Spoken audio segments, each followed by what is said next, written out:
Tapi bila saya mula guna Thea, kulit rasa tegang dan lembut seawal 2 jam.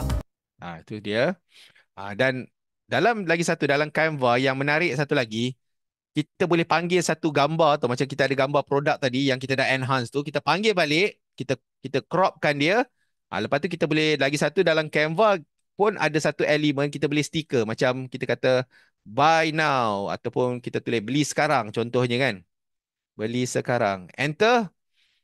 So apa berlaku dalam kita punya sistem? Dah ada siap ada animasi lah yang kita boleh guna pakailah dalam sini, dan kita just tarik macam tu kalau katakanlah kita nak buat buy order now.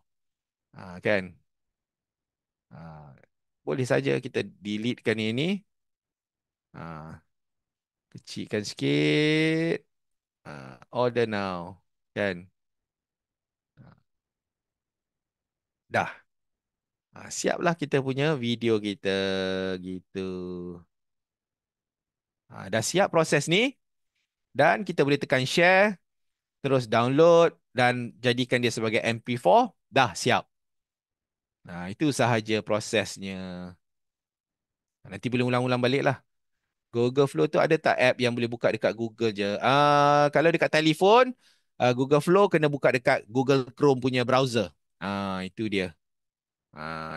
Tu dah Balkis dah bagi tahu dah. Okey, terima kasih. Sama image ya, macam mana. Okey, setiap scene kena upload gambar sama lah ikut. Yes, betul. Muka kena konsisten. Cuma logat aja lain. That's why ada sebenarnya ada cara lain, macam Syahir punya situasi ni. Sebenarnya ada cara kita nak repair dia, which is kita pisahkan audio dia, kemudian kita bawa semua yang suara-suara tu kita masuk dalam Eleven Lab, kita proses lah, kita tukar suara dia bagi sekata. Itu salah satu caranya lah, ya. Ataupun kalau tak nak, kita dah ada skrip dia kan, kita buat gantilah voice over lah kan. Itu antara je. Tapi saya tak nak complicatedkan sangat, nanti boleh, sebab masa 2 jam je.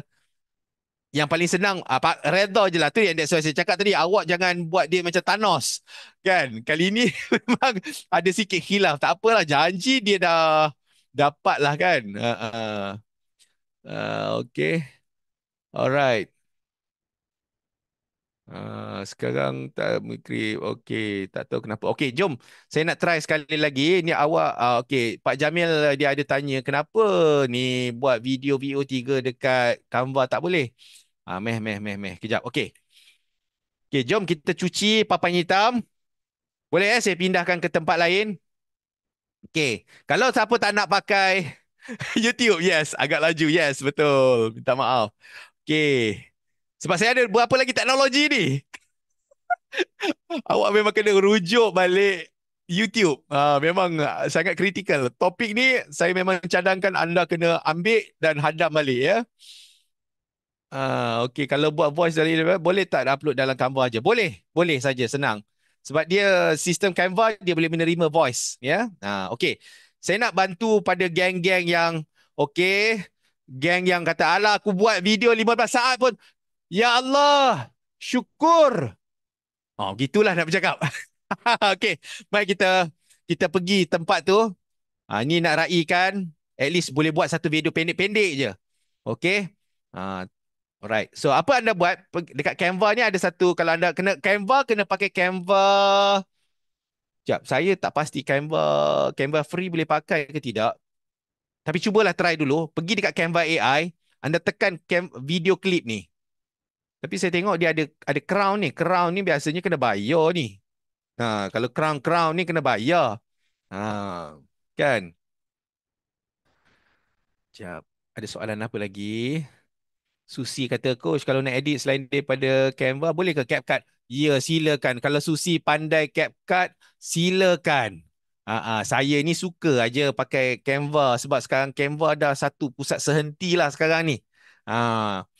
Kan, sebab kadang-kadang CapCut ni kan kena bayar lain. Canva ni dah macam satu benda yang boleh kata benda wajib lah.